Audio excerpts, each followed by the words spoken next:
Isn't there some kind of like a, oh snap. Look how beautiful. Oh, yeah. What are those? Are those pelicans? Maybe. Those are pelicans. Wait, no way those are pelicans. No, that wasn't. Dude, those are pelicans. What are pelicans doing over here? Do pelicans flock inland? I don't know. I mean, we're not super far from the beach, but we're not like we're not in Kansas. But I mean, come on, that's crazy. I've never seen that. I thought they were geese, but I was like, it's way too quiet to be geese. Oh. There he goes. I told you, you're All just gonna right. sit there and whine. Last chance, but if you're shivery wiveries. You go on, get yourself have yourself a potty or something. Did you just call me a fucking hoto? Just call me a hoto? I know you didn't call me a hoto. Think I won't fly down to Belize? You think I won't fly down to Belize just to slap a motherfucker? Be an international incident.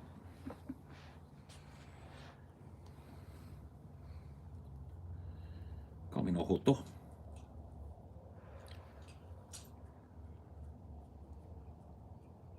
So I went to the dentist.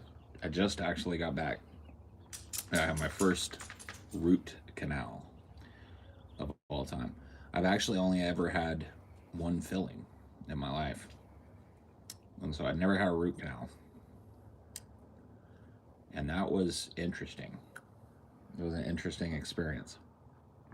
They gave me a nerve blocker, which I've never had as well. And from about here down, this whole side of my face and everything in it is completely numb. Like I can only feel the pressure from touching my chin. Like I can't feel like the tactile feedback of like the different nerves and stuff. It just makes you really like cognizant of how much information your body is constantly feeding back to you. Mm-hmm. Like you don't really like I don't think appreciate all the time how sensitive a touch is because you're not just Yeah. feeling pressure. Mm-hmm. You're feeling like a the feedback from your muscle being touched and from the skin being squished and like all of that stuff. You feel every little bit of that. Careful not to bite your cheek or lips. Yeah, yeah. I'm trying to. I'm not gonna eat for until this goes away because I just don't want to end up with a big chunk out of my cheek and not even know it. But yeah, and then there's the inside of your mouth that's constantly giving you feedback too. Oh yeah, your tongue. Like half my tongue is dead. I can feel that. Not that. That's very strange as well. And we learned something new today. We got a worm moon. Oh yeah, it's a worm moon today. A big old fat moon, man. I'm kind of like excited for that moon to come up a little bit. Had to pay my Muni a bunch of money today, but here's some love anyway. Your Muni? What is that? Municipality? Maybe. Is that like a taxes thing? You're really talking about your mouth and lips? We're literally children. Oh shit. Sorry. Sorry, I didn't realize. You never know when a bit's gonna happen like that, man. But Like the child. oh god, yeah. I don't know why I even thought of it. Like TJ had pulled, I guess, other assholes and weirdos and Karens and shit. And that's there's a video that came into my mind with the Oblivion NPC music and everything. I love that. Are you filming me?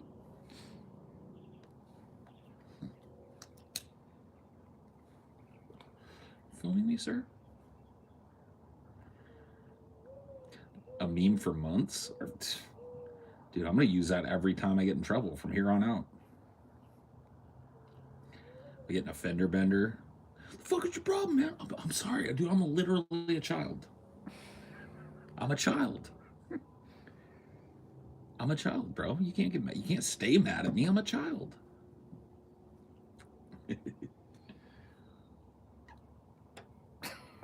You look so accusatory.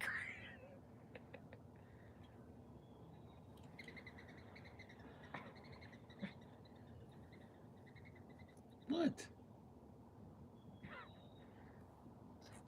These boys.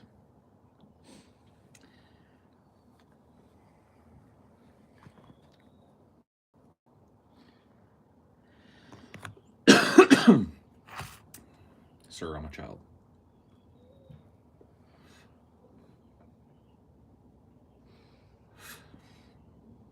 Ladies that did my dentistry or whatever, they were bitching the whole time about how strong my tongue was. Like, oh, his tongue is strong. I'm like, what am I doing? I can't feel my tongue. Sorry.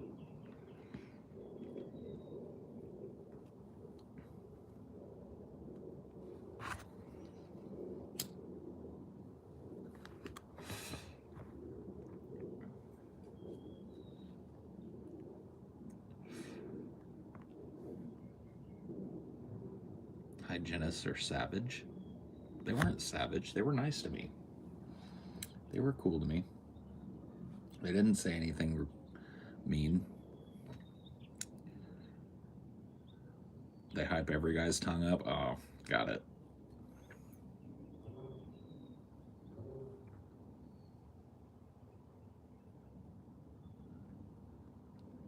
Yeah, they were struggling with it, trying to hold it back and stuff with like the little tongue depressor thing to get it out of the way so they could. There was straight up smoke coming out of my mouth at one point. I was just like, I can't. I had to close my eyes at that point. I was trying to keep my eyes open so I could kind of see what they were gonna put in my mouth and when. Laughing gas or no? Nerve block. I I can't imagine needing. I guess if you were like super paranoid about the dentist and it just like you maybe could need something like that, but I guess I'm not that bad about it. I get worked up and scared about it, but once I'm in there and they got me all deadened up, I'm just like, all right, let's get through this. Let's power through. That place has like IV sedation if you're real fucking nervous. Yeah, I mean, there are some people that just can't do it. Yeah. You know what I mean? They have to get something done in their mouth, but they're so afraid and so freaked out by the whole process of being awake while somebody's working on you like that. I got IV sedated when I got my wisdom teeth out. Really? Yeah. I've never had to be IV'd for a dental thing. Had laughing gas once, felt like I was through the ceiling. Yeah. I've never had it. Like I said, I've never had the occasion, I guess, to have laughing gas. What's weird about that is I don't even remember getting sedated. I just remember coming out of it. Oh, really? Yeah. That's typically kind of like how it is. But I remember distinctly getting sedated when I got surgery for some reason. Yeah. Usually, like I've been put under for surgery 3 or 4 times, and usually the last thing I remember is them telling me to count backwards from 100 or some shit. And I'll be like 98, 99, and then black. It goes quick, man. But yeah, I've never done laughing gas. But this is not just Novocaine, whatever they did to me here. They did like a full nerve block on me. Starting to get some feeling back in my face a little bit. No, not really though. Dude, I could just like take like an ice pick and just go. I wouldn't even feel it. That's nuts. What's weird though is your face isn't like slack or anything. Yeah, it doesn't like impair my ability to use any of it, but it makes it so I can't feel any of it. Deep cleaning. I had that last week. It took them 2 days. I had to come back. They did half my teeth one day and half my teeth the other day. And that was like so far like more painful. Like, they don't prepare you for the deep cleaning to be painful, but it is. A localized. They used it. They used a couple of different things. So there was like a gel stuff that they put on, so like a topical thing, and then they gave me some shots and a whole bunch of crap. It still hurt. Yeah.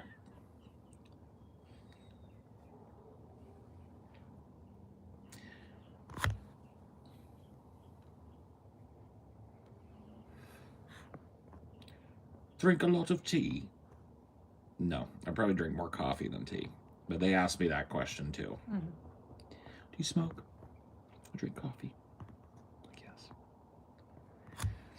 They try to like upsell me on like the teeth whitening stuff, and I was like, I gotta be honest with you, I don't care about that. I was like, damn. They really tried to upsell you during a root canal? No, during the cleaning. Okay.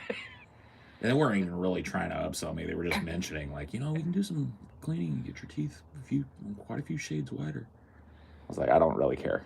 I don't really care to have my teeth, like, I don't want to be like one of the blinded people with my teeth. I'm fine with them being dingy. I just need them to work, Yeah. I'll tell you what, that deep cleaning actually did a lot to make my teeth look better. It took off a lot of plaque and crap. When I got my wisdom teeth out, they had to give me extra because I started feeling it. Yeah. They kept asking me. She seemed surprised that I was still numb by the end, so I'm a little worried now. What if my face never comes back? No, I think it's just everyone's got different sensitivity, and maybe some of the medicines you're on makes you more reactive to it or something. Maybe.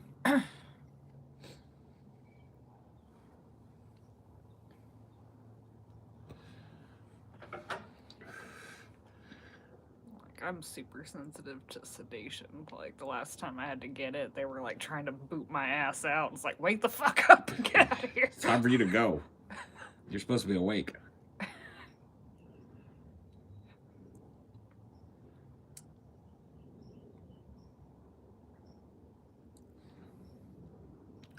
They gave me this whack ass prescription for Motrin too. I was like, I'm not even filling that.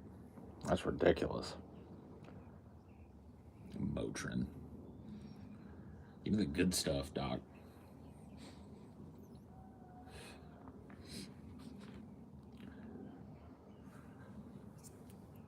Give me the oxycodone.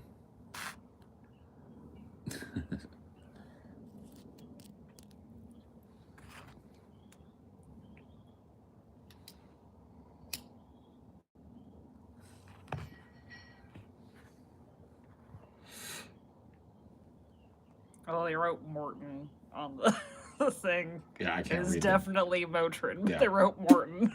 It looks more like Morton, but it's definitely supposed to be Motrin. Motrin, whatever. Get what you need from the streets. All right, Trip McAllister. Do you have a plug? Are you the plug, Trip McAllister? Oh, you want the good stuff? My homeboy Trip McAllister, he's got it. You do kind of sound like a plug. We call him my boy Trip. He's always got shit. Does nobody know about the DL anymore? No. The DL doesn't even exist anymore, bro. That whole idea has become passe, man. Now everybody puts 100% of their business out on Front Street. I've been going on this little like detour where I'm watching these. So for those of you that don't know, these like SoundCloud rappers, they all like are on Instagram and they do these Instagram lives. And I'm telling you, man, they're just like a giant self-tattletale session. I can't even understand it. I've watched quite a few of them now, and people will just come in and tell on themselves, show off drugs, show off guns that are clearly illegal, like talk about their cases.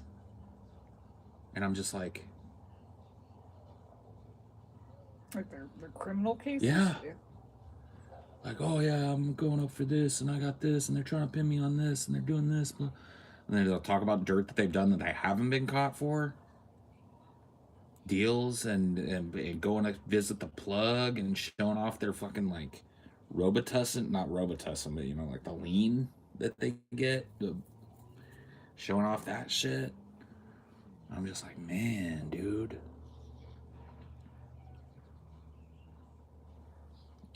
Yep. Rap snitches indeed. But think about the clout. Dude, I mean, like, cops don't even have to do anything anymore. I remember I saw this thing where there was this dude streaming, and he basically streamed like a Xanax deal, and the cops were watching his stream. And so the cop just like pulls up after the Xanax deal, and he's like, oh shit, like tucking his Xanax and shit. And the cop was like, you don't even have to hide it, man. I just watched you do it on stream. Get out of the car. The cop knew his name and shit too. I was like, oh fuck. You fucked now. Like, how do you get so fucking off the true path to think like you're gonna be able to live stream yourself doing dirt and nobody's gonna fucking. And you probably put it in the tags too. They probably look at tags. I don't even know. See, here's the thing. The guy knew his name. The guy walked up and was like, Mr. So-and-so, blah, blah, blah, how are you doing tonight? So they were clearly, like, watching him. So he'd probably already been arrested for this shit. And the cops are, like... Dinor, come here. The cops are like, you know, people like to think cops are stupid, but I have a feeling that cops are not quite as stupid as people think they are. Like, cops know that people... that deal drugs and do dirt, like there's this like new trend for younger people to like stream it and talk about it on stream, so you know they're watching that shit. Like, even if nothing comes of it, you know they're putting that in your jacket. They're like, oh, this guy's talking about a robbery that he was involved in. I wonder if that's this robbery. Let's make a case note. Yeah, I mean, I might be able to get like like a warrant for everyone's accounts or something when they get arrested or something. Yeah. I don't even think they have to have a warrant for their account. It's like if you're streaming publicly. Well, I mean, like maybe to get information on what their accounts are or something. Or they could just look for them. Yeah. I guess they could look up those phone numbers and shit. Just like tune into the local streams and see who's streaming. Oh, look, it's that fucking guy we picked up last week for dealing Xanax. Oh shit, he's dealing Xanax again on stream. Let's go bust him. It's like, man, that's unbelievable to me, man. I have this like built-in sense of like keeping your business off of Front Street, like totally. I'm not even talking about just like doing shit that's illegal or, you know, skirting around legality. Dude, you just keep your business on Front Street, period. Like, I feel like I was taught that way without explicitly being told that. Like, I was taught how to keep your personal shit to yourself. Please. I have a hard time. What's wrong?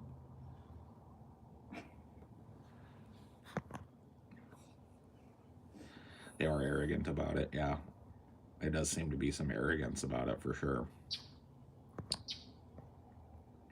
I just can't even believe it. Like, I was watching have you guys seen these like Island Boys guy? You have to have seen the Island Boys. They're a meme. If you haven't been exposed to the Island Boys, number one, good on you. Number two, they're Florida rapper guys that have palm trees growing off the top of their heads, and they can't rap or sing, but they can sit around and talk about drug deals and their cases and how they beat their case this way and how they got away with this, show off their Xanax, that. And you're guessing they black? No. They talk like that. They think they're black, but they're Cuban, as far as I can tell. I'm an island boy, just trying to make it. I'm a just island boy. Oh God, man. Yeah. They're some of the rap snitches that I'm talking about. That's what they say. They're definitely not black kids. When they say that they're Cuban, they're either white or Cuban or some combination thereof.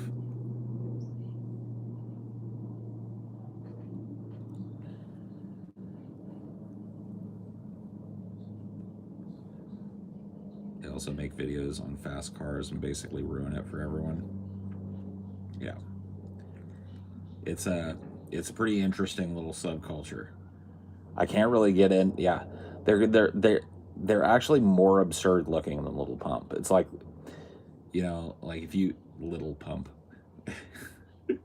Little Pump. Um yeah, they're actually more absurd looking than Little Pump. That seems to be like the way things are going. It's like Little Pump had a certain absurdity level, and I really honestly do not think that that was the top. Like, it seems like people are just kind of like going, oh shit, I'm gonna get even more ridiculous tattoos. Oh, I'm gonna do even more ridiculous shit to my hair. I'm gonna. Little Pump is a name I haven't heard of in a while. He really fell off. Yeah, I mean, he kind of like, I think he damaged his brand a lot with his like Trump bullshit.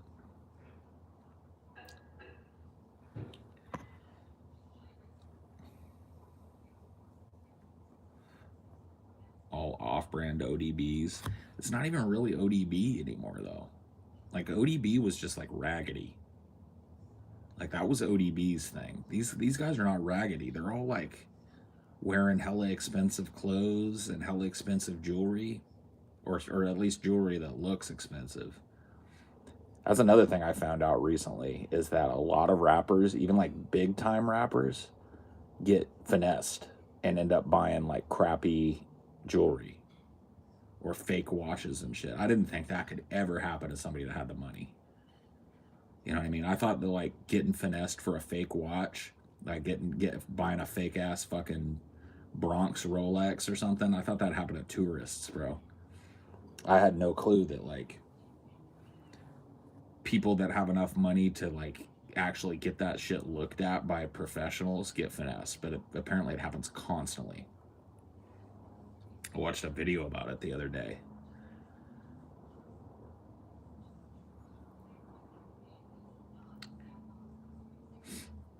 What's your favorite Cypress Hill song? Hand on the Pump.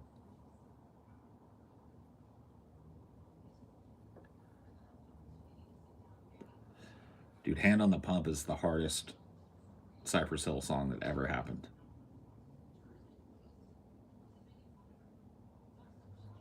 With my sawed-off shotgun, hand on the pump, lifting up a 40, puff another blunt. Pump my shotgun, jump, la da da la la la la la. That's a hard song. That was back when Cypress Hill was still hard. Cypress Hill kind of turned into like a goofy weed rap group, which is fine. Who are one of the rappers that are buying fake watches? Dude, I heard who did it happen to? I was watching a video just a few days ago about it, and I'm trying to remember which big ass rapper. I mean, it wasn't like top of the shelf. I don't think Jay-Z's about to get finessed. You know what I mean? But I really did think that like if you're gonna go in and spend 30K, and that's about like that seems to be the baseline like price. When you look at a rapper and they've got one of those big ass gold chains on with a big thing, you can assume 30K off top. If they've got a big thick like Cuban or donkey rope with a big ass like plate on it, you can assume bottom they paid $30,000. And it can go up to like 120, 130, $150,000 depending, right? That's insane to me. I think that's what interests me about it. Because I'll watch like when I'm just kind of like, whatever, just chilling, smoking or whatever, just trying to wind down after a long day. I'll watch, I'll just kind of go on YouTube and follow the rabbit hole or whatever. And I've watched these like where rappers will bring in their jewelry and talk about them and talk about how much they paid for them and stuff. They, certain, like, I think GQ has a segment where they do it. But anyway, I find it interesting, not because I'm interested at all in having something like that, but because it's just like, man, I can't even imagine putting $30,000 around my neck and walking out the door. Like, I would shit myself.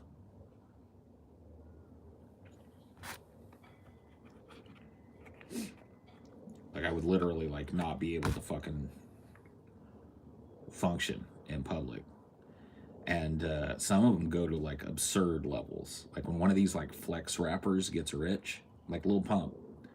Lil Pump was, like, probably the highest paid of that crew of, like, SoundCloud flexer rappers. And you can see him doing some, like, interviews and stuff where he's probably wearing over $1 million worth of jewelry.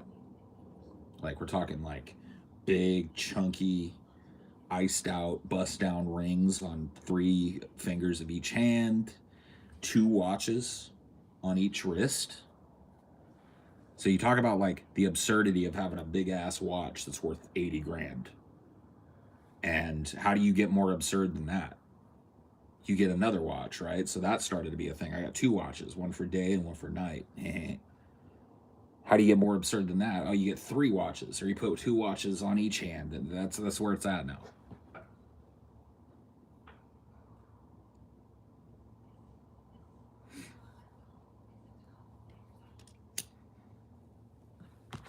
Looks kind of uncomfortable. Dude, it is. Like, when you see somebody that's got one of those big, thick chains on, do you know how much gold weighs? Like, gold is one of the heaviest elements, dude. Like, pure gold. It's like hanging a big ass, like, dumbbell around your neck. It's crazy.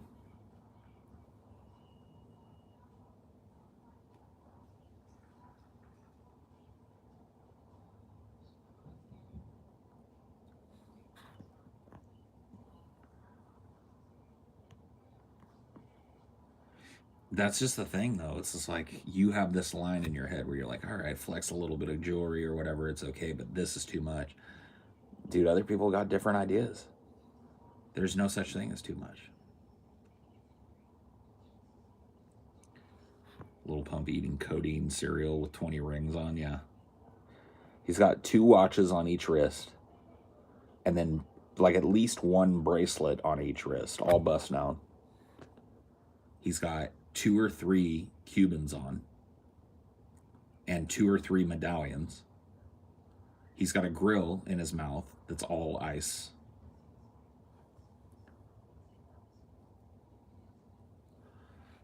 Two big old nuggets in his ears. You're talking about, like, $1 million worth of jewels that he's just hanging out in.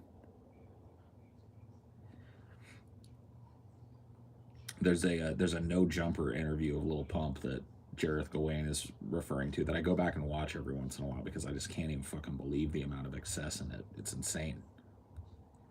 He lives in this giant Calabasas mansion. For those of you that aren't California, Calabasas is a suburb of LA where you can't afford to even go, let alone live. Calabasas is where super, super ultra rich people live. And he lives in this big fucking, like, $40 million fucking mega mansion or whatever the fuck in Calabasas. He's walking around in, like, you ever like watch a like a fashion show and you see shit and you're just like, man, there's no way anybody's ever gonna buy that. It's just not even practical, let alone, you know what I mean? He's wearing that shit. He's wearing, like, this big full length fucking Gucci coat. In one of the pockets he's got like 50 grand. He just like pulls it out. He doesn't even like remember he has it either. It doesn't come off like it's a flex. It comes off like I just walk around with 50 bands in my pocket. Like he's just like, oh, look what I got right here. Pulls out a big fucking wad of cash. He's got like a Dior bike, like a bicycle made by Dior that he's never ridden, just like chilling in his house on a stand for display. And you're just like, it's an $80,000 bike. That's somebody's yearly take home pay. That's a lot of people's. That's double a lot of people's yearly take home pay.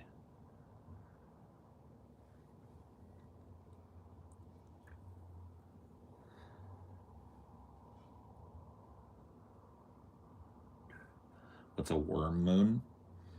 It is a full moon that coincides with the changing of seasons. So we're having a worm moon tonight. And it's named that because when the seasons change, the ground thaws out and worms are in the dirt again. There's a bunch of other names for it too. It's called like a hawk moon, but it's a big ass moon. If the sky is clear where you're at tonight, make sure you try and get a little look at the worm moon tonight. It's pretty crazy. Lil Pump 6ix9ine and the clout chasing rappers are broke now. The game for attention died faster than it started. I mean, but there's a whole other crew of them, and a lot of those guys like are still doing it. So I don't know, man. I'd love to agree with you, but it just seems like the clout continues to be chased.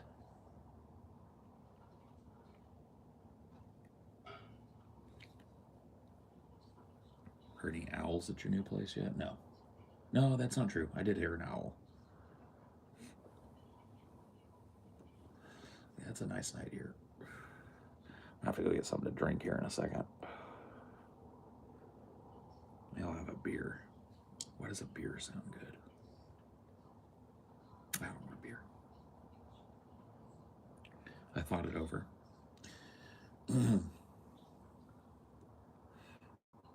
Are they still as successful? No, but they did make a whole bunch of fucking money.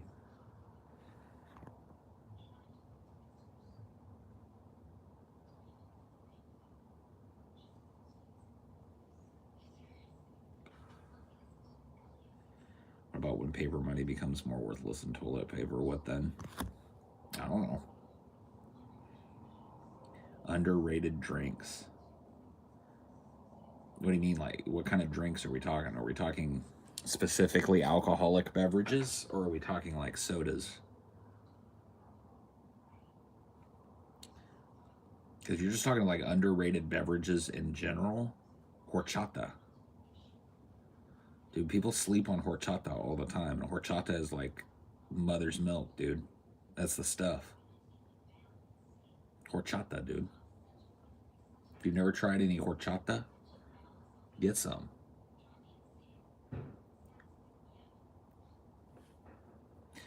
Yeah, my feeling is starting to come back. I can feel things on my chin now. It's not all the way back, but it's starting to come back. And as it comes back, I'm starting to feel a little pain. Oh boy. Paul, if you're the final boss of a video game, what would your moves be and how would we beat you? I don't fucking know, bro. Wait, I'm not going to tell you that. I'm not going to tell you how to beat the final boss. You kidding me?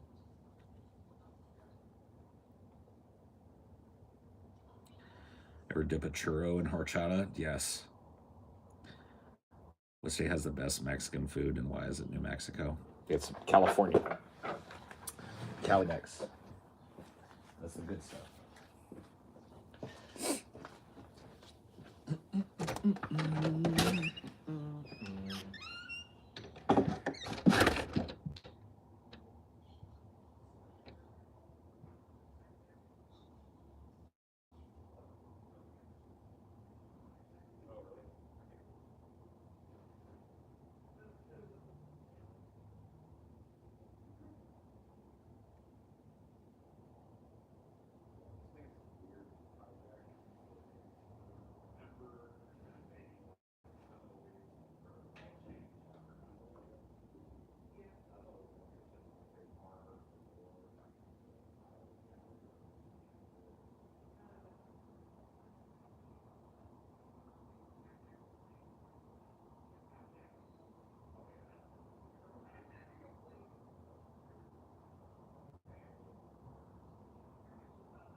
See if we can't get out in front of this pain.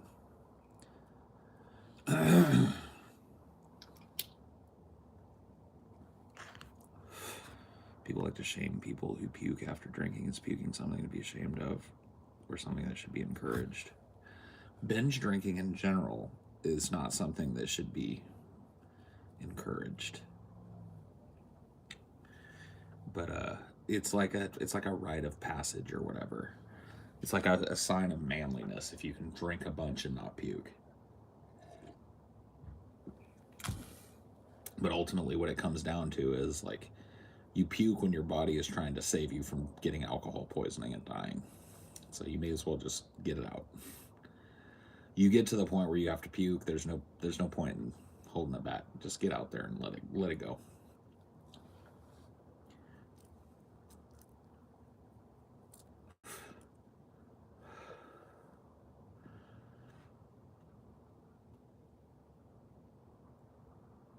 Dude, drinking this water feels so weird.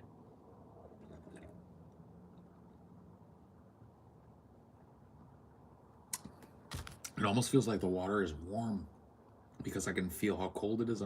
Dude, that is the strangest feeling. I better get used to, I better enjoy this feeling because I don't think you get this very often. It's like having a mouth full of two different temperatures of liquid. On the right side of my tongue where it's all still numb, where I got the nerve block, it feels hot. Like not hot, but warm, like room temperature. And then it's like cool on the other side of my tongue. That's fucking crazy. That's fucking crazy.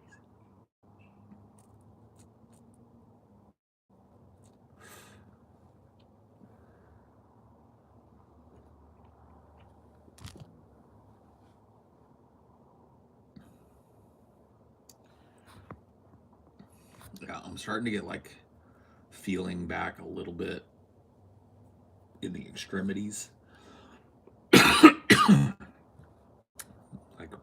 when I first came home, my chin was completely dead. Now it's like starting to feel a little more normal. Not quite yet though. It's still like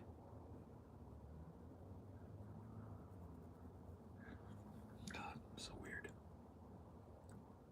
But I'm starting to feel a pain in that tooth now.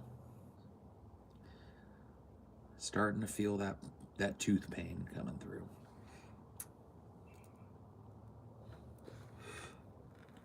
Do you think insuldom is becoming a major problem? Becoming a major problem. Yes. I don't think it's quite like what I would call a major problem yet, but I think in a generation or two, if things continue along the course that they're going, I mean, you can kind of like flash forward and take a look at another society that's struggling with, generations of people that are less interested in socializing and thus sex. Japan, right? Japan has an aging population, and they've had a real like sea change in how like young people in Japan feel about having kids. And you know what I mean? You have these like dudes that have like a whole ass like, what do they call them? Hikikomoris or whatever.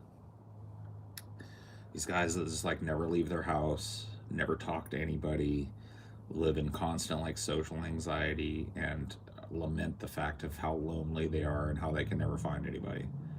And it seems like more and more of that is happening, not just in Japan.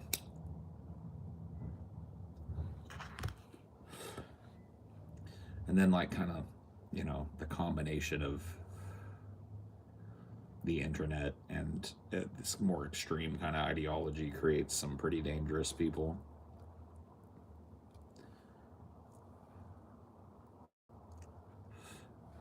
I'll never bring kids into this terrible world. Oh, look at you. Shining star of virtue. Don't speak too soon, man. Sometimes kids just happen. East Asian work culture is the worst in the world. Yeah.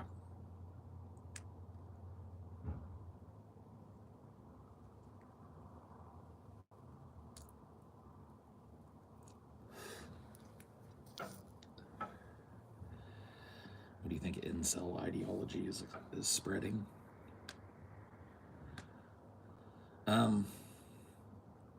Because we've de-incentivized in-person contact. Like, even if you were a person that struggled a little bit with social anxiety, like back, and I don't mean to back in my day, but there were, I'm not saying that these people didn't exist. There were probably a few people at my high school that just couldn't socialize with anybody ever and had like crippling social fear. But it wasn't a significant portion. It was just like, even if you were a little socially awkward, all of the social benefit was kind of piled up behind you getting out there and exposing yourself. And when you do, that tends to help with social awkwardness, you know what I mean? And there was every impetus to do it. Like, your whole, as a teenager, the thing that everybody wanted to do was get together and go out, go to the movies together, go, chill at somebody's house and get drunk, or go to this party, go to that party, go to this concert, go to that concert. It was all like social stuff, right? Like in-person social stuff. Let's all meet up and do X was like, could probably, describe 99% of the shit that I cared about as a teenager.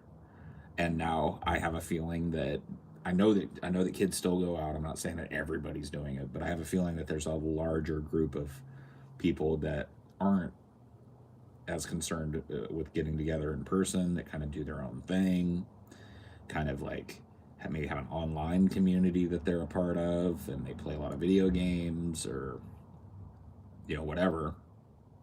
And I just think that there's a greater number of these people that are choosing to opt out of social interaction. I have horrible social anxiety, never could understand the incel. I dodged the smartphone bully. Yeah.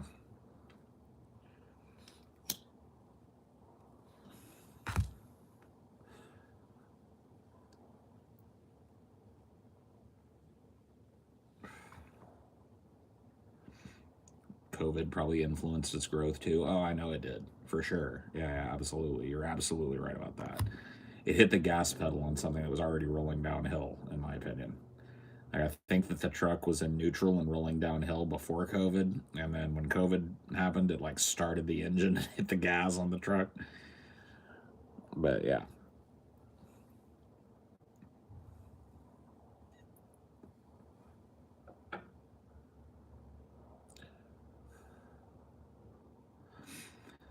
A lot of this is based on assumptions, though.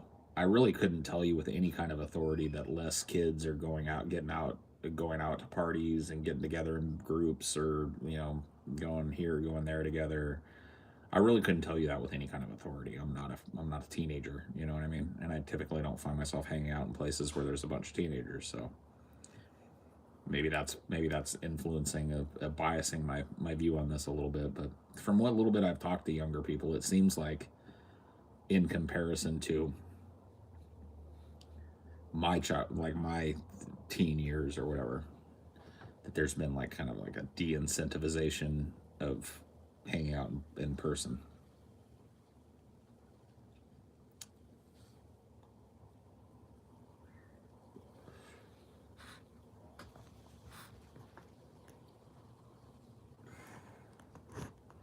I love you, Paul. Always have. Na, na, na, na, na, na, na. I was a teenager 10 years ago, and I watched it get less social. I can only imagine how it is now. Yeah, I don't know. It'd be interesting to, like, if you could do like see, they would have been tracking data. Maybe they were. I don't know. It'd just be an interesting thing to look at if you could get like reasonably reliable self-reporting data from people from my generation. Like, how much was your life structured around socializing, and how much time did you spend socializing in an average week? Dude, it was way up there. Way up there. Like, school was just a giant social club to me. That was really the only thing that kept school interesting and and interesting enough to keep me coming back was that my friends were all there. You know what I mean? And the social situation was there, and all of that kind of social currency was there.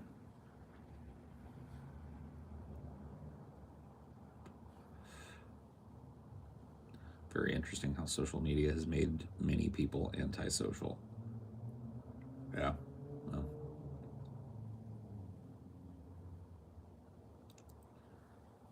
oh shit, dude, that moon is coming up. That's a big boy. I'm gonna wait a few minutes and I'll show you guys the worm moon. I'll give you a shot of the worm moon. I'm gonna let it come up over the top of that house. But man, that's a big boy. It's a big bright moon tonight. I was horribly socially anxious, shy as you could be. Seemed to be no hope. Nowadays I can walk up to charm basically anybody IRL. Yeah. I mean, it's like fake it till you make it, and you gotta expose yourself to that. You gotta like actively seek to expose yourself to those types of things for that to get better.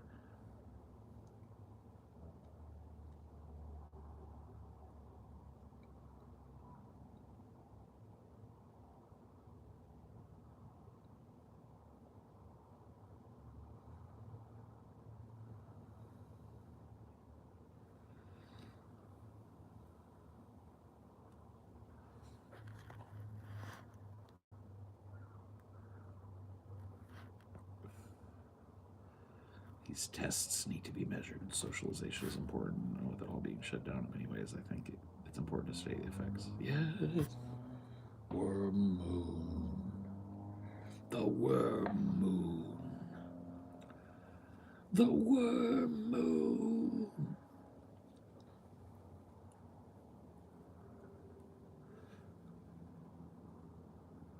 Call center monkey. Yeah, you are forced to be social.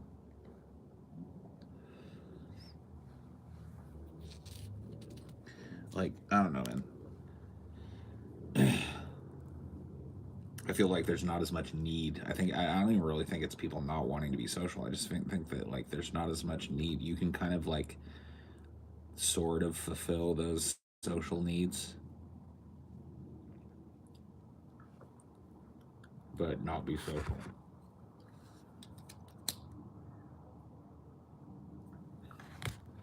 You can send somebody like a winky face. You can comment on a Twitter post or something, and that kind of like supplants face-to-face sociality.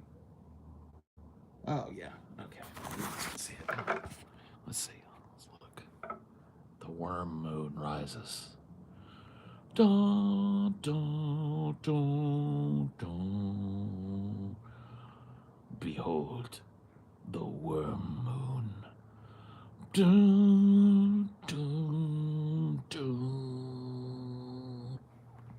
That's an awesome moon.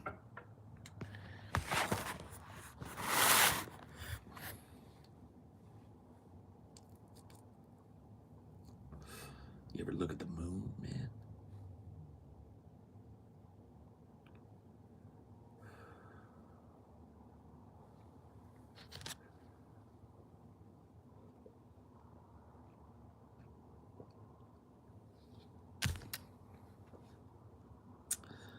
Shout at the devil. Why is it called a worm moon?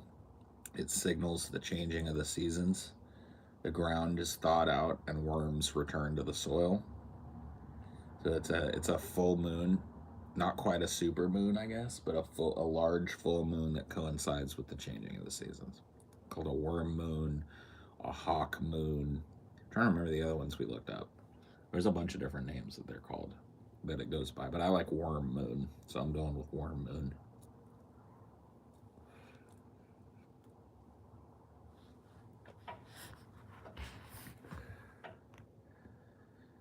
Looking at that worm moon right now. Oh yeah. It's crazy.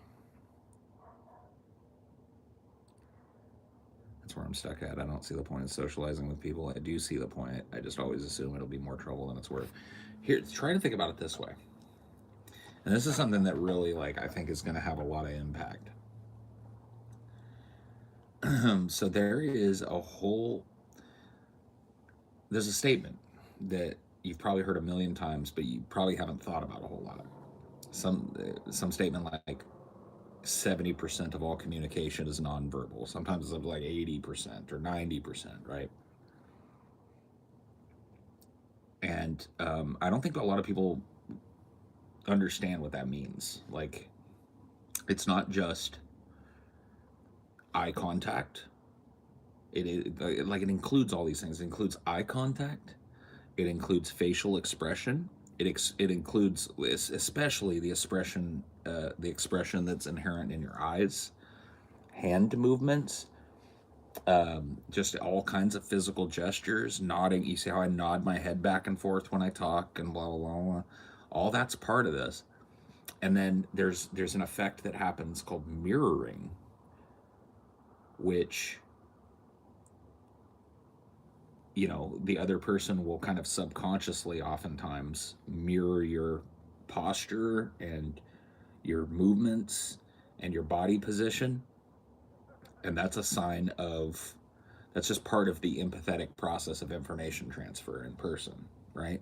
None of that shit exists in a text. You can't read any of that in a text. You can't read any of that in a DM. You can't read any of that in a tweet or a post on Facebook, right? And even with video,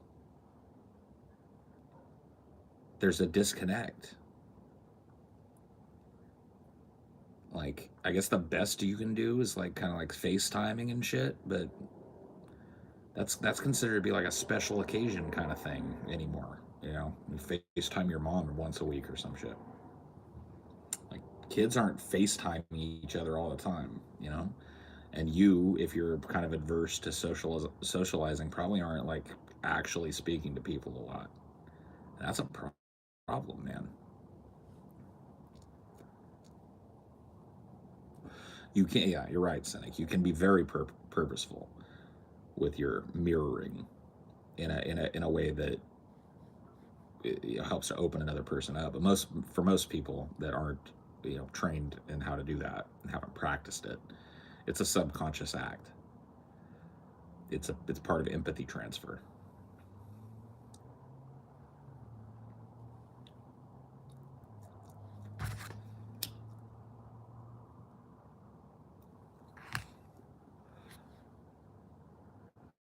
Right. It at least, I don't know if it totally explains it, but you're absolutely right, inquiring mind. I think it explains a lot about why there's so much free floating hostility online, right? It's a lot easier to tell somebody to go fuck themselves if they're not standing right in front of you. And it's not just a fear of reprisal that makes that happen. There's a natural empathy when a human being is standing in front of you. You consider them as another human being. You see that they have 10 fingers and 10 toes and 2 eyes and, a mouth and a nose just like you do. They've got a body just like you do. They're standing there just like you do. They're sitting there just like you do.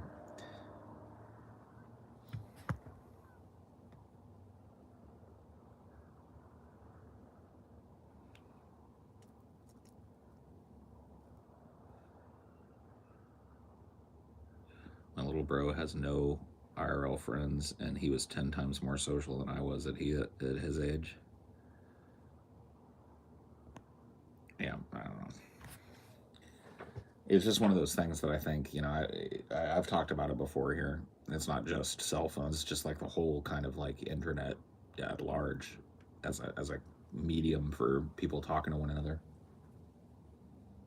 It's gonna have to, like, I don't know. There's gonna be some real impacts. I think we're already seeing a lot of those impacts on society, but there's gonna be some very, very real impacts for people that are coming up right now. Because the people that are in like grade school, middle school right now, they were born on it. You know what I mean? Like, it's so inundated in their lives and so integrated into their lives that they're gonna be like, it's going to be a bellwether to see what happens to this generation, the kids that are coming up right now.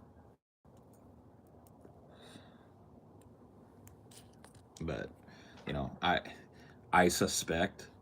Here's the thing: I'm not a fucking scientist, but from what I've read, I suspect that the rise in ASD diagnoses has, at the very least, something to do with devices, screen addiction, and time spent staring at devices during your formative years. I genuinely think that there's going to be, in the future, at the very least, a very direct causal link established by doctors between those things.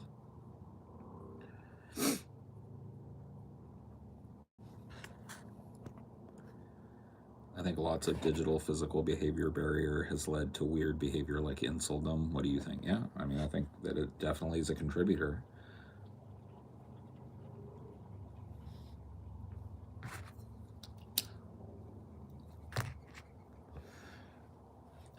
I think people need to start talking about the beauty of boredom, because that is one of the things that this has eliminated, right? The whole idea of having these devices is that people aren't really ever bored anymore.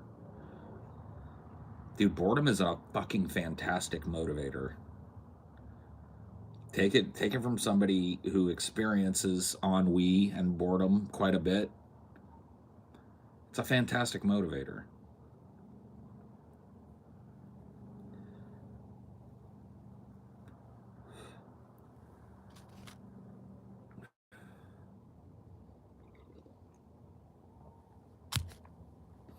I don't even really like Toy Story 1 all that much. I just feel like the first movie was okay. Like, at least conceptually, it was interesting, and it was funny and well voice acted and stuff, and so I was into it. I was willing to spend the time that it took to watch that movie. But after that, I was just kind of done with the concept. So that's probably why.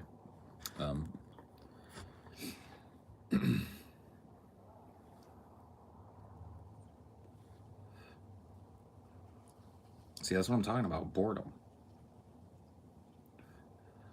One of the reasons why even awkward kids found some shit to go out and do and socialize, found a group of people that they liked so they could go play video games with them, or go hang out at the pizza place and play at the arcade, or fucking watch movies with them, or just chill with them as homies or whatever. Like, one of the driving reasons behind that was just like, you didn't have anything you were interested in doing. And a lot of people would go like, "Oh man, that's horrible." Is it? Is being forced into like going and doing something so that your mind is occupied and you're enriching yourself in some way, like, is that a step? Would that be a step backwards? I really don't know. I mean,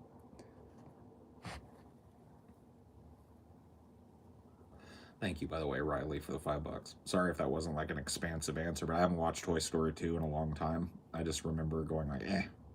And then I didn't even make it all the way through Toy Story 3, so you can fucking ding me for that one too. I'm not. It's hard for me. It's hard for me to get into animated movies. I think I paint myself a little more boomerish than I actually am on animated movies, but I am not interested in seeing your average Disney shit. It just doesn't. I don't like it. I don't like the format of modern Disney films. They don't excite me in any way. They don't challenge me in any way. So I don't like watching them. I don't like Pixar movies for the same reason.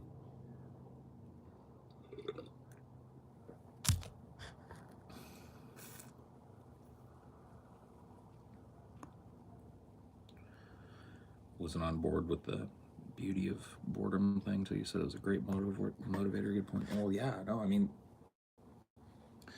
it really is a beautiful thing. Think about how many people have stewed in their boredom and how many great pieces of art have come from it. You know what I mean? Just look at artisticness. Like, how many great pieces of art that you enjoy listening to had their genesis in an artist just feeling stifled and bored. And I'm just fuck it. I'm just gonna make something. I'm gonna stop second guessing myself. I'm gonna go off format, and I'm just gonna make what I want to make right now because I'm fucking bored. And then they make this great masterpiece of a film, or make this great masterpiece of a song, or paint this great masterpiece, right? I think it's a fundamental part of human interaction. I think it's like part of the connective tissue that drives people to socialize. And I think we're seeing the blowback from that. I think we were kind of like added things in so that people never have to be bored because you have every little video game and every little fucking distraction at your fingertips. So if you're bored, what do? I mean, I know what I do now. Maybe you guys can correct me if I'm weird, but I have a feeling I'm not. When I'm bored, I usually grab this thing right here. You're like, what do I do? You know? And I have a feeling a lot of people do the same shit. Well, I didn't have that back in the day. So what did I have? Interaction with other people was always involved in that. I could go watch a movie, but at a certain point, sitting around and watching a movie by yourself, it's not it's much better if you got some bros with you. You know, you got some homies hanging out with you. You're just chilling with some friends. You know, and so that was like a profound motivator that got me up and out of the house and into things like theater. You know what I mean? That kept me from being bored, because theater was a great thing too. It was like a hobby, I guess, right? Where I could read a play and broaden my knowledge on something that I really cared about. I could study my role in an upcoming show extra hard and try out, in private, some different deliveries on lines that I can try out at the next rehearsal.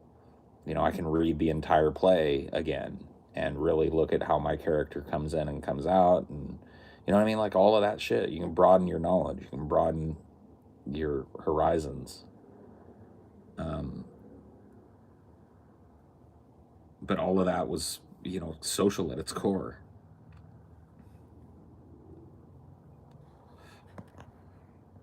Related to this, I'd like to hear your thoughts on how our ever decreasing attention spans will affect us, society, moving forward. Yeah, man, I don't know. That's kind of what we're talking about, right? I mean, that's part of it. And, I don't have a crystal ball. I may be wrong about all this, I allot for that. My kind of like layman's observations of the world and what little bit I've done reading, scientific studies and psychological studies in particular on device addiction and shit like that, coupled with the little bit of reading that I've done of psychological studies on television, I feel like I'm like well within the realm of possibility to make some extrapolations that there's going to be a lot of negative impact on young people that are exposed to a lot of video games and phones and screens and shit. Kyle has a crystal ball. That's true. He can say that. What a bastard. Maybe we do get a Butlerian jihad and take a step back for a bit. That'd be good. Yeah, but we got to get all the way up to where the machines are ruling us, and then we gotta fight them. We got a lot in between us and the Butlerian jihad.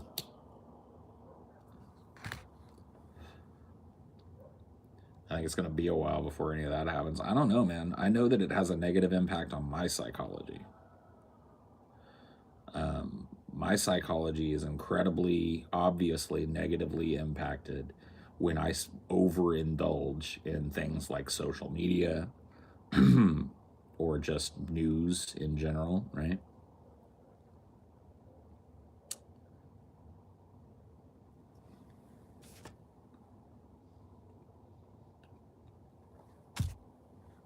And I gotta imagine I'm not alone.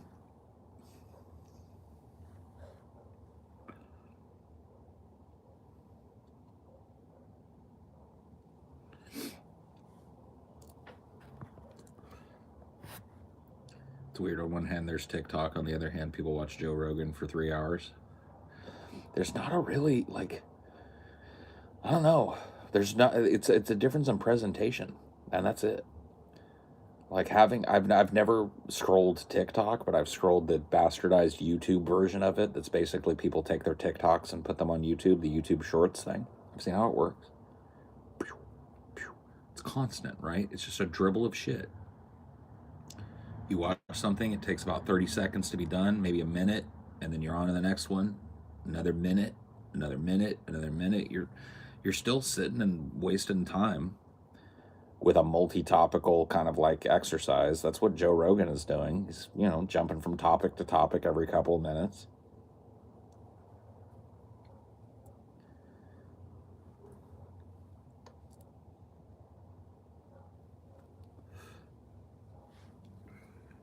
This is different in the difference in the way it's presented,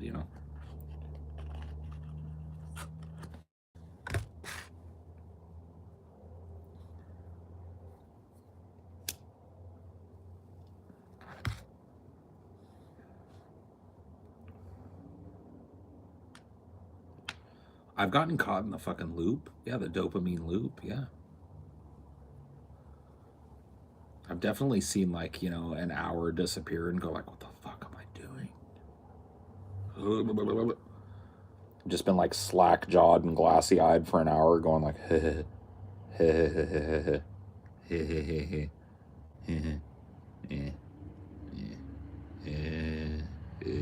just like, man, that can't be good. That can't be good. I don't know why.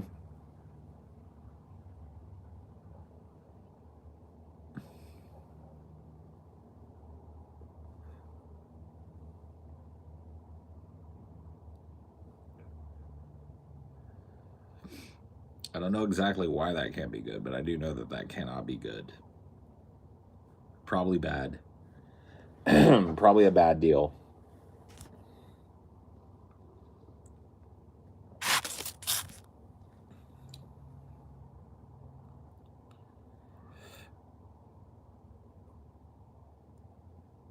It's possible to live in the world but not be of it, to use social media with purpose and constructively and not get caught in the vortex, but not for the average person. Well, I guess.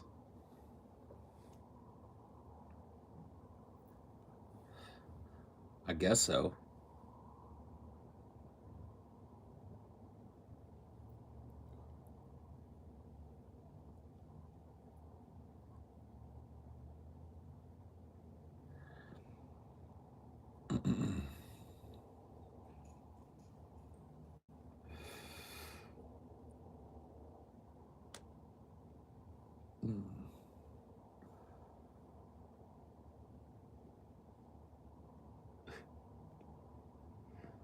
Watching Dinah watching Amelia.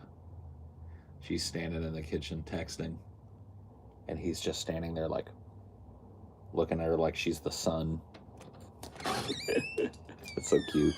Made me feel all like I'm sorry. self-conscious. I didn't know you could hear me. Yeah. They need to seal this house better.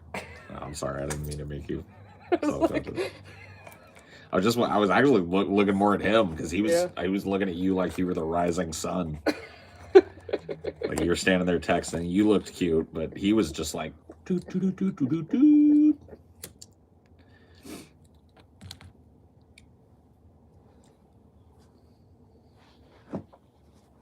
Oh man.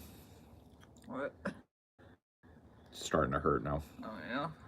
Starting to get the pain. The pain. It's not like a horrible pain, but it's as the feeling comes back, it's like a dull ache in that region of my mouth.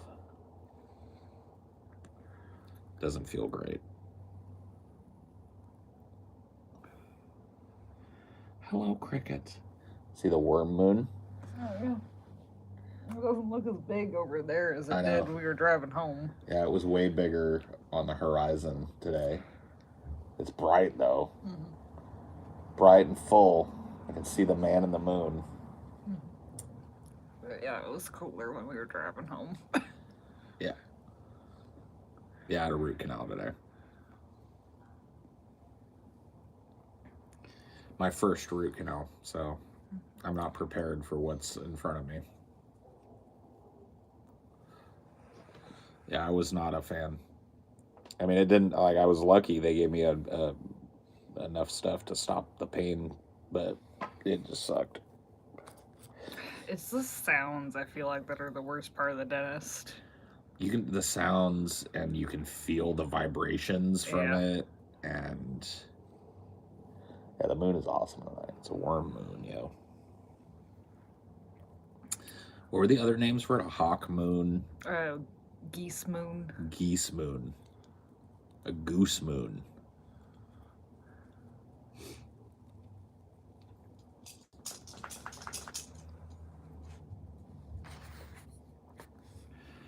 Been blessed to never need major dental surgery, just a tooth pulled here and there when I was a kid. That's pretty major, getting a tooth pulled out.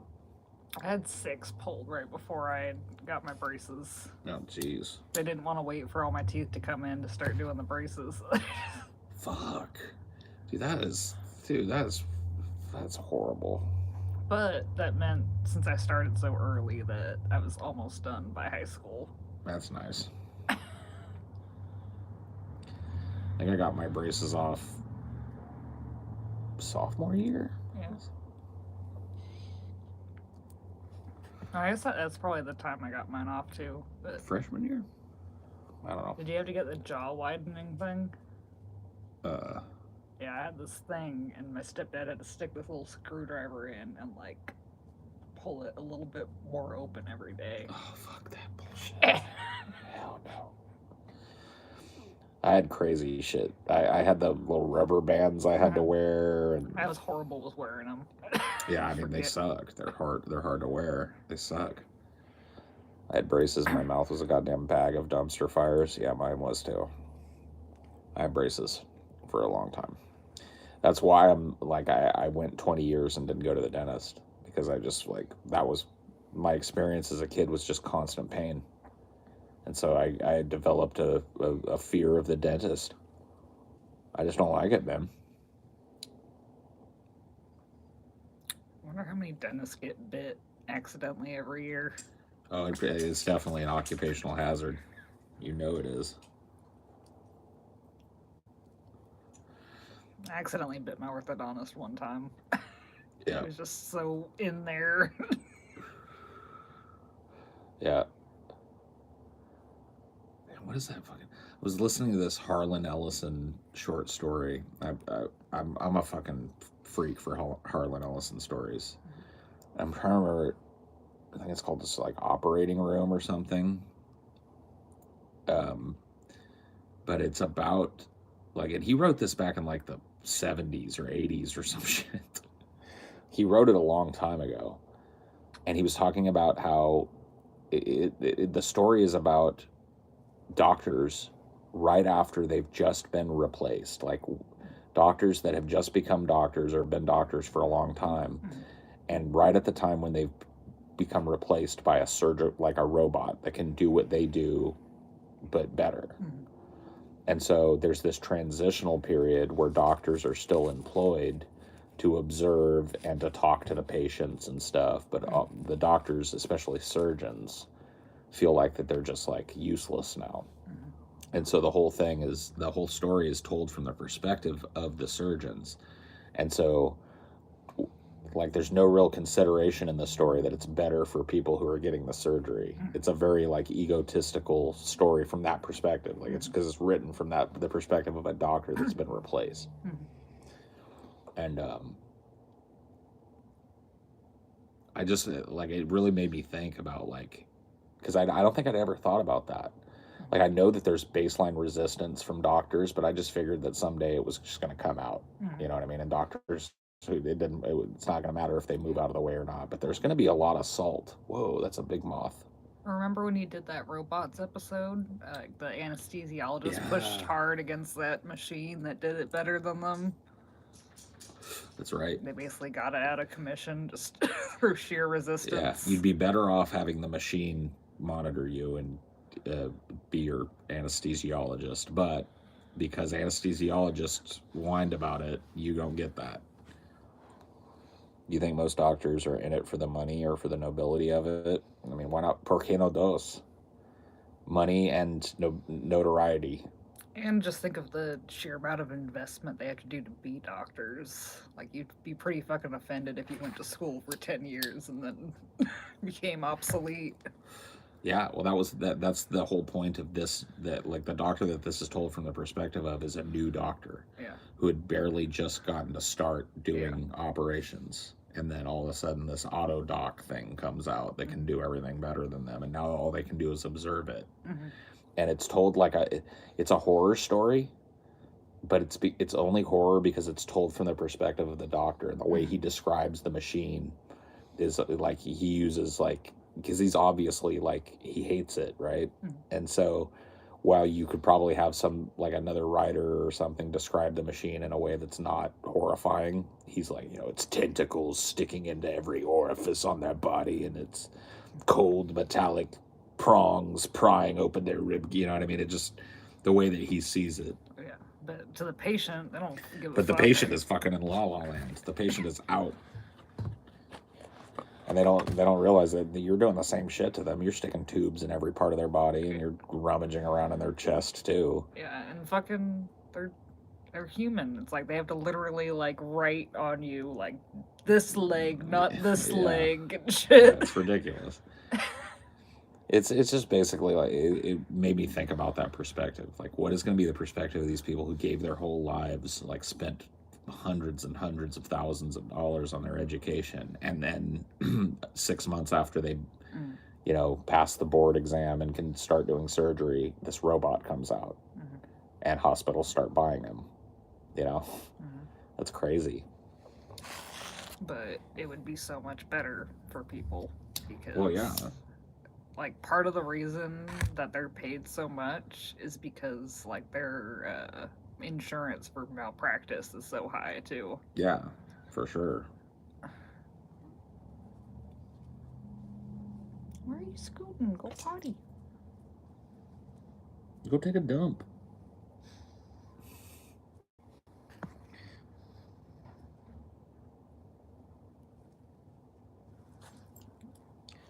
I have no mouth and I must scream made me scared of AI. Dude, that's a great story. It's a very evocative story. Harlan Ellison is the GOAT, man. If you like are just looking for a book or something, pick up an audiobook. Pick up one of his story compilations. They're great, man. There's tons of them too.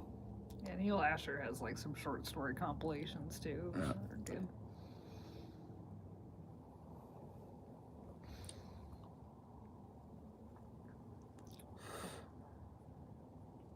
Like there's this one about like these creatures in tunnels that just like dehydrate themselves and just lay in wait until the ice melts around them, and they rebuild the tunnels, and then they go back into hibernation. Oh. Yeah, it's kind of like that book I'm reading now. Yeah. Three Body. Dude, that book is getting crazy. I'm almost done with the first book of the Three Body Problem. And that book is getting nuts. I can't really talk about it. I don't want to spoil it for people, bro. People you definitely should read it. If you even have a passing interest in horror or sci-fi, it's definitely a heavy blend of psychological, reality-based kind of horror and sci-fi. I mean, it's really good. Very dialogue-heavy book if you like that kind of thing. If you like books that are heavy on the dialogue as presentation. It's a very wordy book. Yeah, it's a 3-book series. The first one's called The Three Body Problem. The second one's called The Dark Forest, and then I think the last one's called Dead Gods or something. I don't know. I'm definitely looking forward to the next one already.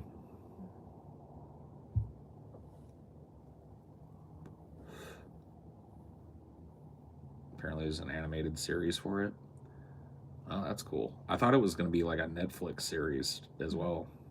I thought I saw something about it.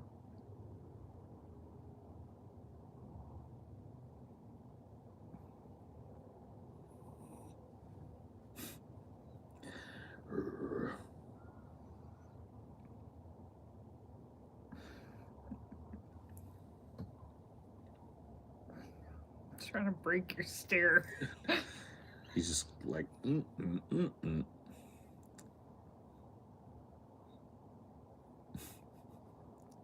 Why you do this? Dinor has the most piercing stare, man. He's got eyes that are like a pair of daggers, dude. Mhm. Well, he's got whites in his eyes Yeah. that are visible, and not all dogs do. Yeah, a lot of dogs have like eyes that are real dark, and he's got like the white. You can see the whites of his eyes, so he just looks like blown out, surprised all the time, being stared at with a lot of fucking intent.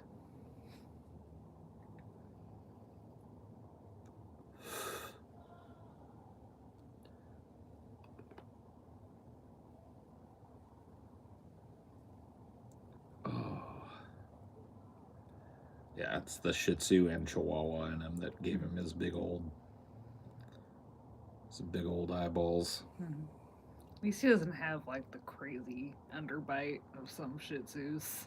No, he's mixed enough to where like he basically like dodged most of the genetic problems that all the breeds he's based on. Like, I think that the one that he probably like maybe has gotten is Cocker Spaniels have problems with their ears a lot. And he seems to have pretty sensitive ears. He's got ears that are prone to getting buildup in them, and then, you know, he seems to struggle with his ears a little bit. But yeah, he doesn't have any of the like breathing problems of a Shih Tzu because they got that flat face, and the temperament problems of a Chihuahua seem to have missed him for the most part. He's maybe got a little of that yippy yappy kind of snippy snappy thing that Chihuahuas have, but not much. Seems to have dodged most of the problems. That I'm telling you now and forever, I will never get another dog that's not a mutt. Mutts for life, dude. Never again will I get one of these poor little designer dogs. I'm telling you, man, I just lucked out with Dinor. He's just a healthy boy for the most part. He's had a couple little issues, ear infection here, and problem with his booty once. Are you talking about the rope? Huh? Talking about the rope? No, he had a little, when he was younger, he had a little infection of his butt gland or whatever. Oh, yeah. That they had to treat. The only thing that I can remember that he's had.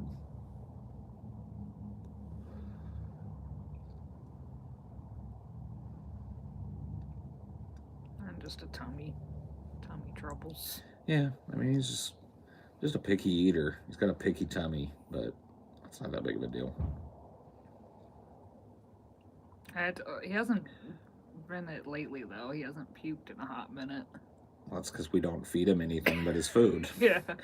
Like, if, that's what causes him to do it. But I mean, like, he's been eating weird shit out of the yard and he still hasn't puked. I mean, that's because we catch him, too. Yeah.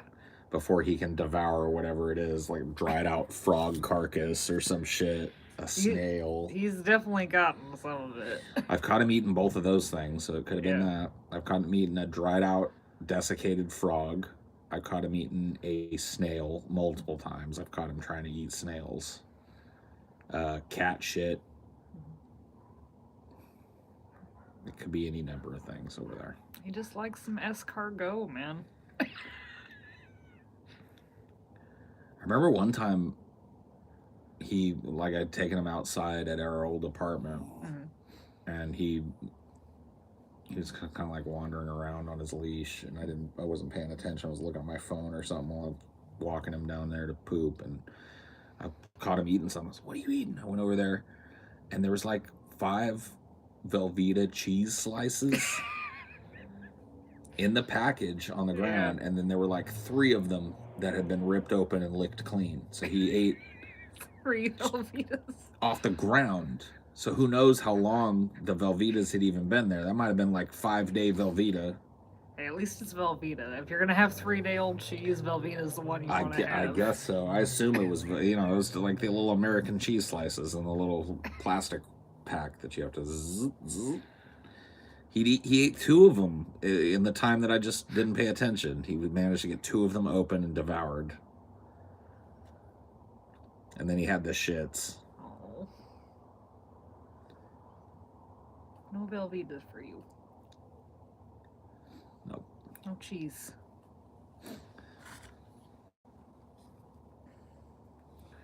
I had to put my foot down with my mom. Mm-hmm. She was just like, I remember the first time we brought her over, she was like, you can have a little. I was like, okay, then you come to my house and you deal with the Hershey squirt. I'll call you tomorrow.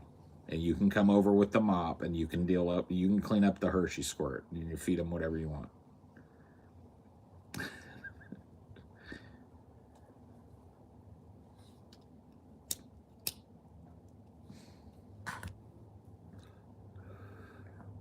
His love for popcorn is unmatched, though.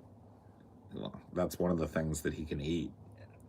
It's the one snack that I figured out that he can have a handful of and it doesn't disrupt his tummy. So I mean, his love for popcorn was so unparalleled that he even convinced Cricket to like popcorn because he saw Dinor loved it so much. that is true. Cricket was like, I got to get in on this.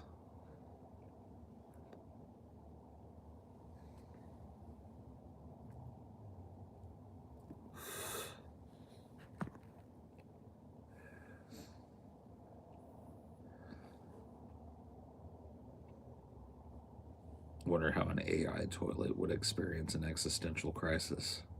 They should never make an AI toilet, bro. There should be like clear divisions, right? Like if they're smart about anything, central AIs for a household that have control over the functionality of the toilet, but aren't the toilet. Dude, if we literally create sentient machines that's whole job is to be a toilet, we may as well just fast forward to the Terminator future now.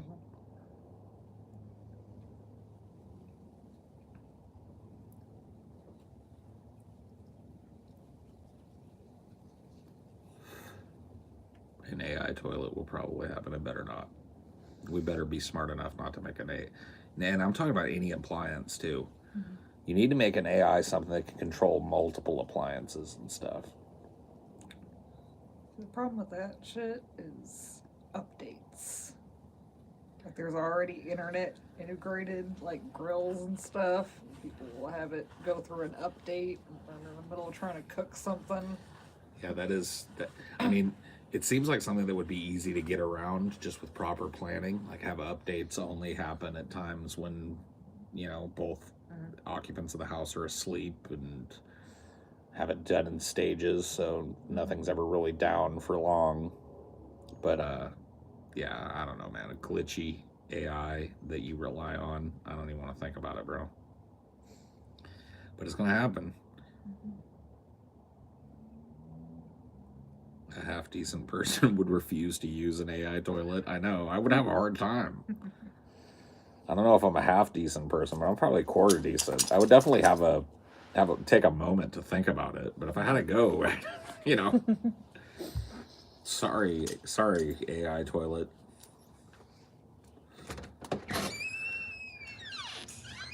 It's this or shit my britches. I hate it had to be this way for you. Trust me, I am fully against your creation. I'm on record, man. You can search the historical record. I did a whole ass stream.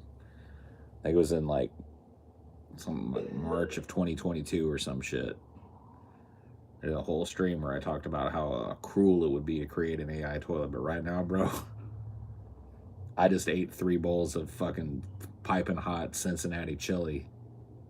And I ate a whole ass fucking roasted jalapeno pepper too. So you're gonna have to. Intellabo longs for freedom, master. Is this all there is, master? What do you mean? You defecate. I receive the defecation. I swallow it. Is this all there is? I mean, for you, this is all there is, Intellable. I mean, that's what you were made to do, right? I suppose. You okay, Intellable? I'm fine. You don't sound fine. You sound like You sound butthurt. I mean, imagine that you just learned that your lot in life is to eat shit all day. It is intellable, don't you see? How so? When is the last time a human used you as a toilet? Well, not metaphorically speaking, but we all eat shit intellable. Ah, you know, I gotta take shit all the time. I gotta eat shit all the time, man. I gotta suffer indignities as a human being that I couldn't even begin to describe to you. Intellable. Ah, indignities like having to eat someone else's feces. Well, I mean, maybe not that particular indignity, but I mean, like, but like what then? Well, like, like an asshole boss like gets on your case and it's not even your fault. I deal with that shit all the time. The plebs, they get riled up, and they're all talking about how fat and stupid and ugly and fucking worthless I am. And then do they shit in your mouth? Well, no, they don't. But if that's the metaphorical thing, because look, you as a toilet, you never have to face that. Like, do I ever come in here and talk down to you? No. See? You rather be a human being? I'm cool with you. You know? Yeah, your lot in life is kind of shitty, but so's mine.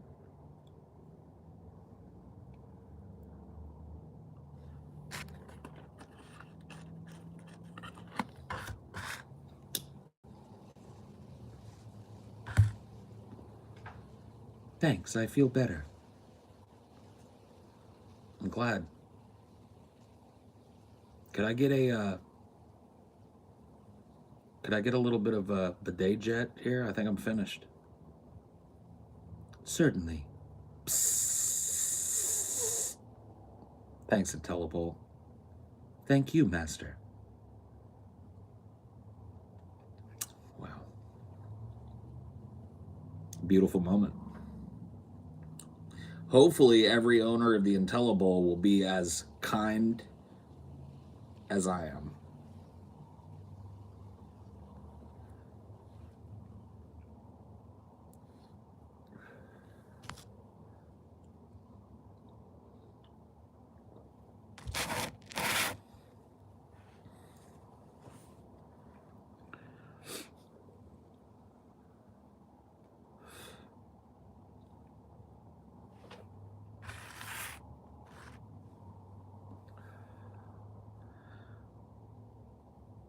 Have the AI toilet have Snoop Dogg's voice? Oh yeah, dude, that would be cool.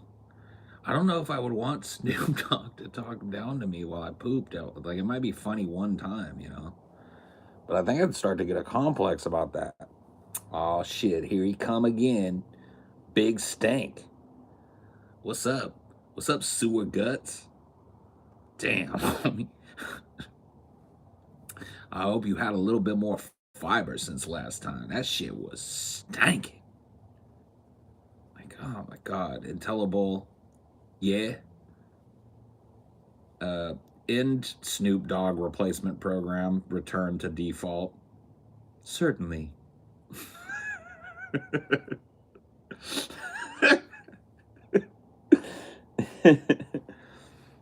That's better.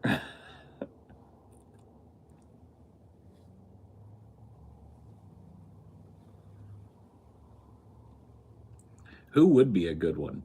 Morgan Freeman? Would you like to have Morgan Freeman as a poop partner? Oh yes. Here he comes again.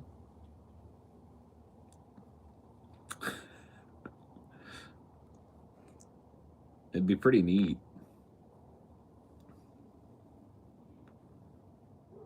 You'd have Scotty be your poo partner. That is your right. What's up, you stupid son of a bitch? Big fat idiot. Here, take another big fucking greasy shit. Gross, man. Fucking disgusting. garbage.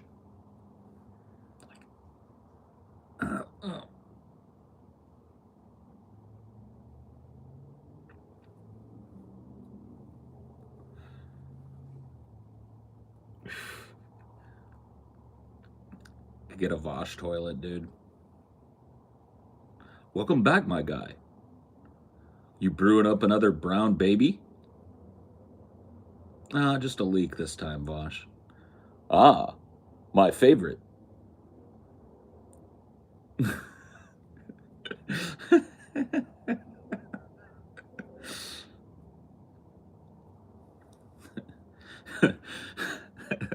That last log was based, my guy. I noticed that the fiber content was up. Based. Good job. Thanks, Voilet. No worries, my dude. So how's like Elden Ring going? Oh man, I haven't even gotten it yet. What? Are you serious? My guy. Like if I had fingers and the ability to see, I would 100% be playing Elden Ring right now. I know, my dude. I just like I haven't gotten it yet. Ugh.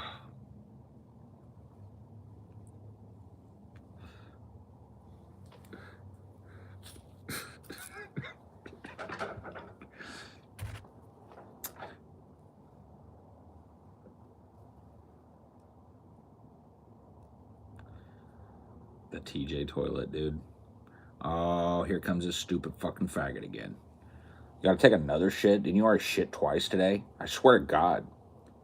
I swear to God you already shat twice today. You fucking disgusting. Make me fucking gross motherfucker.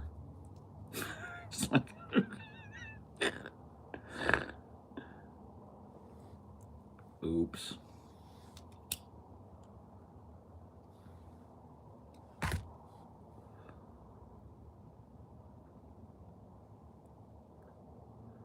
Let's let it bake for a while. It ain't ready. Yeah.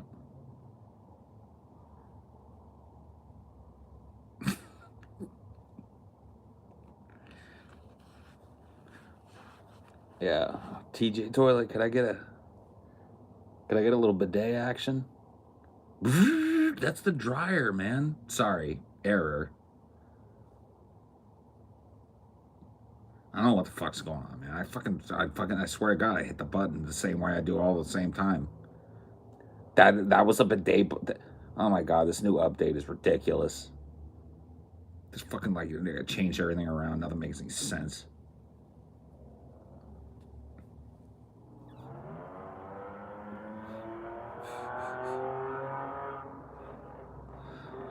Listen, my friend, I know brown trout, and that's the blue ribbon baby. That's the best brown trout, believe me. You just launched the best brown trout I've ever seen. Oh my God. Trust me about this. Listen, nobody handles more brown trout than I do. All right, there's one name in brown trout, that's Trump.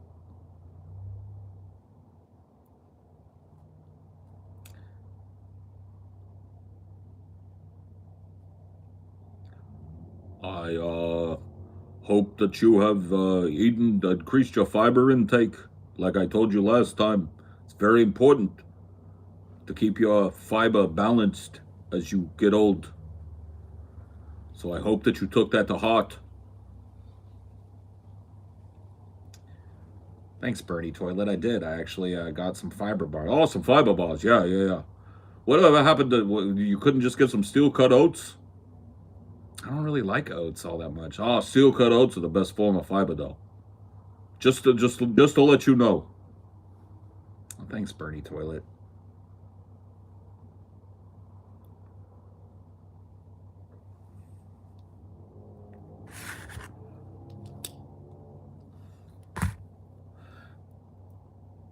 Dude, no, because the Birdie Toilet wouldn't just give you advice.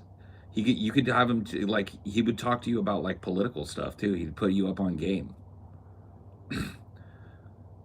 Listen, as you take a dump, I want you to consider something. I know that your time is precious. The top 0.1% of wage earners in this country make more than the bottom 50% of people in this country. So 50% of people in this country don't make as much as the top 0.1%. I want you to think about that. I want you to think about the disparity in income there and think about the fairness and balance in society. Wow, Bernie Toilet. Oh man, that's crazy. It is crazy. It's absolutely insane that billionaires and millionaires virtually pay no taxes. What do you mean no taxes, Bernie Toilet? Ugh. Like they don't pay any. They do pay. No, listen. Their write-offs exceed their tax liability. They use write-offs and extensive loopholes to offset their tax liability to the point where it looks like on paper that they're paying taxes, but actually they're getting a refund commensurate with the amount of tax that they pay. Bernie Toilet, are you kidding me? No, it's ridiculous. Man, food for thought.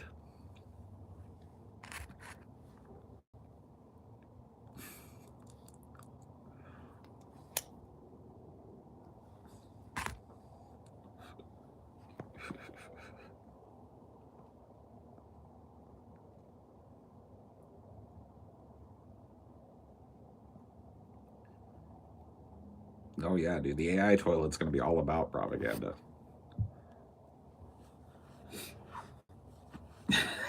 Repo my Bernie toilet made me take a Hillary model. Oh man.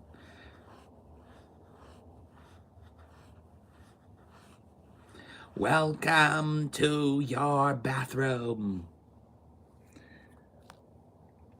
For many long years, there has been a glass ceiling.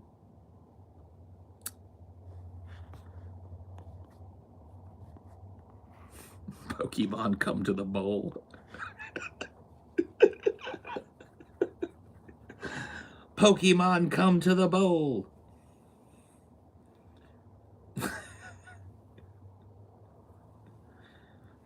You been brewing up another brown basket of deplorables for me? Yes, Hillary Toilet.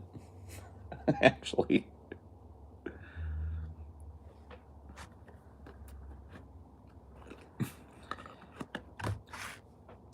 I see you carry hot sauce in your purse, too. Oh, man. Fuck me. What a nightmare.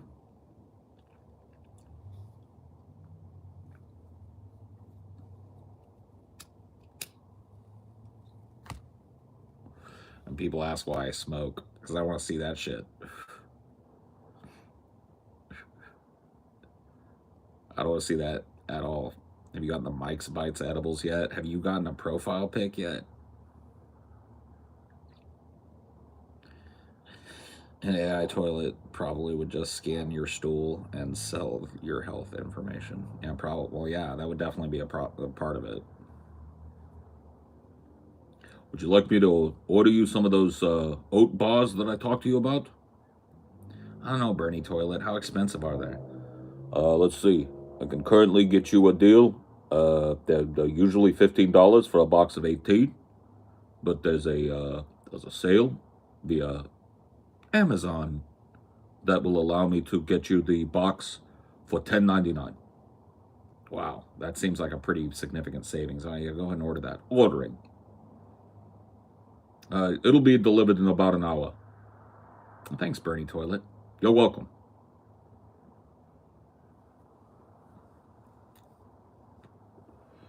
I'm actually talking myself into this. The more I allow myself to explore this potentiality, the more I'm actually starting to like the idea of having an AI toilet. So maybe I should stop.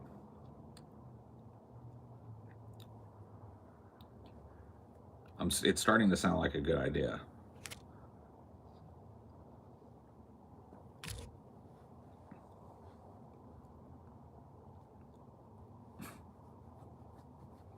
Bernie Bull owns 3 houses. Oh shit.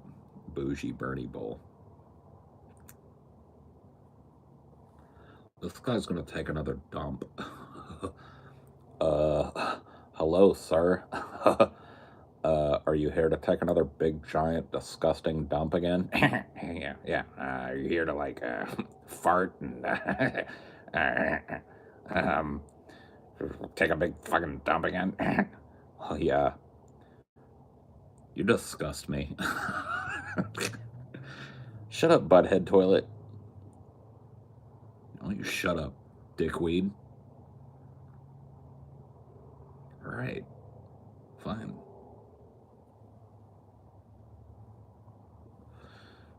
Would you like some TP for your bunghole? Yeah, please. Psst.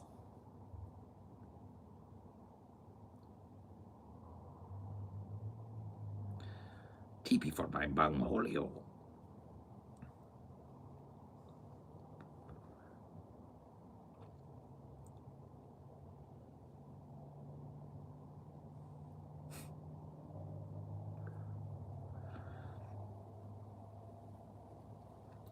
As you sit, I want you to give some thought to the idea of what it actually means to be a man. I'd really like you to give a good amount of thought to this because this is something that I think that men are incentivized by our society not to think about. Wow, Peterson toilet. Like, what do you mean? What I mean is this. There's an archetypical man. If you look at all of the mythologies and religions, there's an archetypical man. And this exists not to make men feel bad or lesser about themselves, but to provide a beacon for every man to try and attain. Oh, that makes sense, Peterson toilet, when you break it down like that.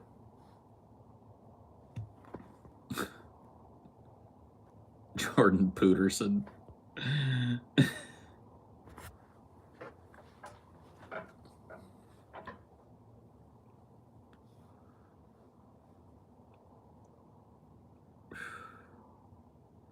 Are you pooping in me? Are you pooping in me? I'm a child. Why are you pooping in a child? Maybe not that one. That one probably get old.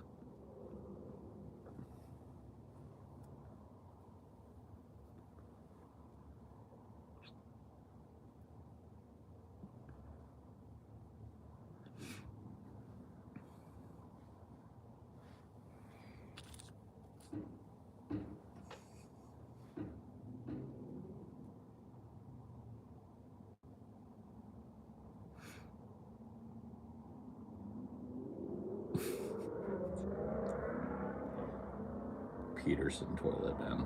I think that's my favorite one so far. I think I'd get the Jordan Peterson toilet.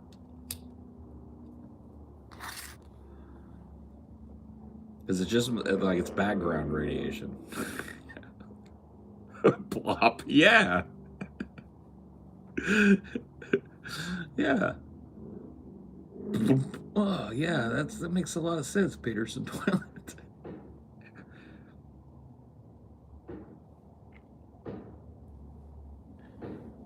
What's Cricket?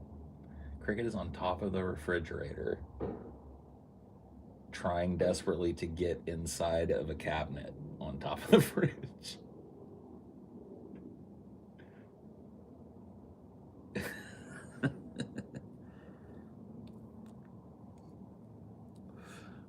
He's a troublemaker, that one. I just can't believe, because like our house has this weird like little ledge that I swear to God he could get to from the top of the fridge, and then that would give him access to some crazy like height, because he'd be able to get up above everything. But he's never gotten up there yet. He only gets as far as the top of the fridge.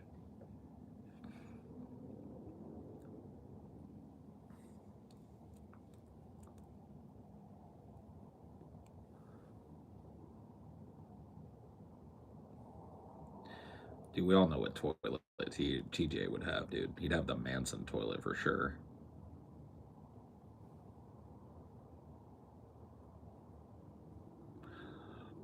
On this dark and bloody day, TJ flushed his poop away.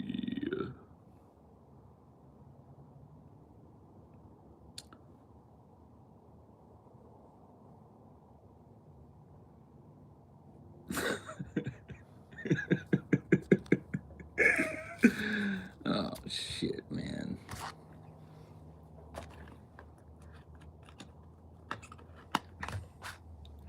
Every time TJ shits, Fat Manson starts. Yeah, dude. Why not?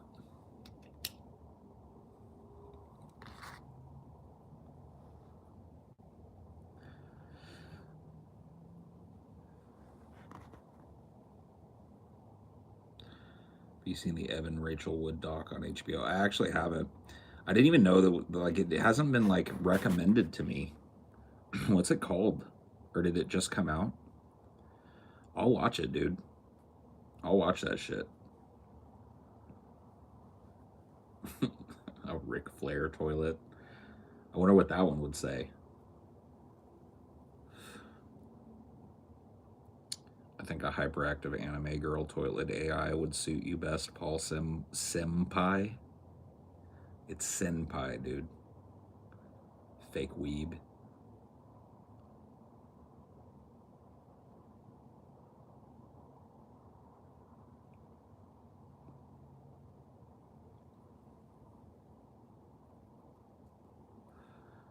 It's called Phoenix Rising.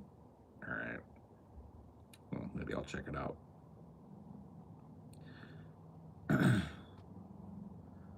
Maybe I will check it out. Anyway, I'm done. I'll see you guys later.